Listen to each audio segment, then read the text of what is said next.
देख रहे हैं हिमाचल न्यूज 24/7।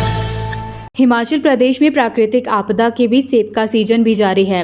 फसल आम सालों के मुकाबले आधे में है, लिहाजा इसकी मांग बढ़ी है। लेकिन जब अदानी ग्रुप समेत हिमाचल में काम करने वाली दूसरी कंपनियों ने अपने दाम तय किए तो कम दामों को देखते हुए बागवानों ने इन कंपनियों को बायकॉट कर दिया। प्रदेश में काम कर रही 18 कंपनियों में सबसे बड़े शेयर वाली अदानी कंपनी के पास केवल एवरेज का 2% सेब पहुंचा। ऐसे में किसान संयुक्त मंच के संयोजक ने कहा कि कंपनियों ने बहुत कम दाम खोले, जिसको नकारते हुए बागवानों ने कंपनियों को बायकॉट कर दिया। साथ ही हरीश चौहान ने इन कंपनियों पर दाम तय करने के लिए नियम तय करने की बात भी कही। संयुक्त किसान मंच के संयोजक हरीश चौहान ने कंपनियों के मनमाने दाम को देखते हुए कहा कि इस बार इन कंपनियों ने बागवानों को अपने चंगुल में फंसाने की कोशिश की, लेकिन वे नाकाम रहे। हरीश चौहान ने कहा कि एक तरफ मौसम की मार से हिमाचल प्रदेश में सेब की फसल आधा हो गई। प्रदेश में इस साल बरसात की वजह से किसानों को बहुत बड़ा नुकसान पहुंचा है। लोगों के खेत तो रह गए, लेकिन बरसात की वजह से पेड़ों की पत्तियां झड़ गई है और पौधों में बीमारी भी लग गई है। ऐसे में हिमाचल प्रदेश के सेब बाजार में काम करने वाली इन 18 कंपनियों ने बेहद कम मूल्य जारी किए।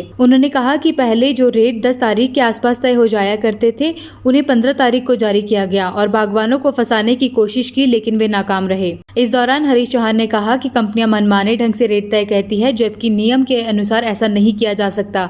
ऐसे में हिमाचल प्रदेश में भी भारत सरकार के 2002 के एक्ट को लागू करना चाहिए ताकि इन कंपनियों पर लगाम लगाई जा सके।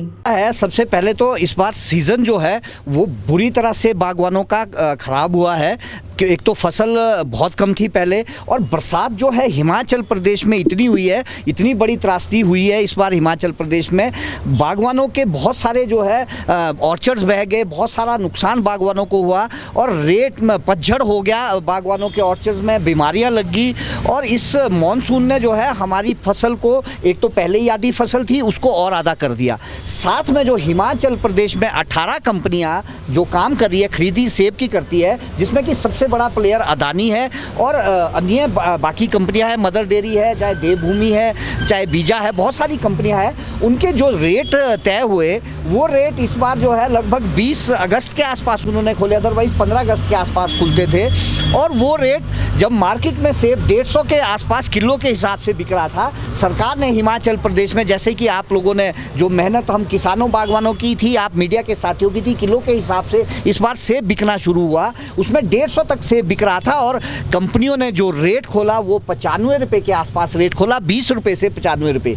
यानी कि कंपनियों ने इस बार भी बागवानों को जो है वो अपने चुंगल में फंसाने का एक कोशिश की और नाकाम कोशिश की, जिसमें कि इस बार भी जो है एक्सप्लॉइट करने का एक बड़ा षड्यंत्र जो है कंपनियों के द्वारा यहाँ किया गया और इतने कम दाम खोले गए और उस दाम को जो है किसानों बागवानों ने नकारा है। इस साल किसानों बागवानों ने सीधा ही बाइकआउट किया, खासकर अदानी को और अन्य कंपनियों को, और उस प्रेशर में उन्होंने जो है 10 रुपये रेट फिर बढ़ाए, 110 के आसपास, 105 के आसपास पहुँचे, 5 रुपये एक दिन पहले फिर बढ़ाए, 110 के आसपास पहुँचे, लेकिन फिर भी किसानों बागवानों ने उनको सेब नहीं दिया और कंपनियों को ये सिखा दिया कि अगर आप 350 या 400 रुपये किलो से मंडियों में बेचते हो, हमारे से जो है बिल्कुल बहुत कम दामों में लेते हो, तो हमारे हाथ में भी कोई ऐसा साल आएगा जिस साल हम जो है कंपनियों को जो है अपना सेब नहीं देंगे, तो कंपनियों को रेट तय करने के लिए बाध्य करेंगे।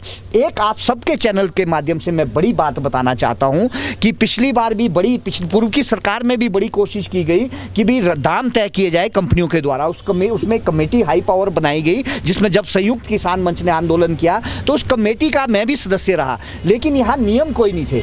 एक नियम है भारत सरकार के अंदर जिसको कहते हैं आपका कंपटीशन जो एक्ट है भारत का 2002 का, उसमें जो है प्रावधान है कोई भी कंपनियां जो है दाम वो अपने हिसाब से नहीं तय करती, मानकों के हिसाब से तय किए जा सकते हैं, उसको लागू किया जाए। अगर आप उसको लागू करेंगे तो इन कंपनियों के ऊपर भी लगाम कसी जा सकती है। इस साल तो फसल कम है, मान लीजिए अगले साल क्रॉप हैवी हो जाए तो ये हमें बुरी तरह से एक्सप्लॉइट करते हैं। इसी साल सीधा सा देखने में आ गया कि कम क्रॉप के बावजूद भी इन्होंने हमें एक्सप्लॉइट करने की कोशिश की, लेकिन बागवानों की जीत हुई क्योंकि बागवानों ने इनको बाइकआउट किया। हम कंपनियों के खिलाफ नहीं है, आपके माध्यम से बताना चाहता हूँ, ज़्यादा से ज़्यादा कंपनियाँ होनी चाहिए, लेकिन दाम तय करने का जो है एक उनके लिए कोई ना कोई प्रोविज़न होना चाहिए। हिमाचल प्रदेश की जो अभी सरकार है वर्तमान में, कांग्रेस की सरकार, इनकी तो एक गारंटी भी है कि दाम जो है बागवान स्वयं तय करे। ठीक है, आप मंडियों में अगर तय नहीं कर सकते, वो हम भी मानते हैं कि सरकार मंडियों में तय नहीं कर सकती, लेकिन कंपनियों के लिए तो आप तय कर सकते हैं, न्यूनतम मूल्य तय कर सकते हैं, जो हम जिसकी मांग भी कश्मीर के तर्ज पे करते आए हैं आप सबके माध्यम से। हिमाचल न्यूज़ 24/7 के लिए शिमला से लक्ष्मी ठाकुर की रिपोर्ट।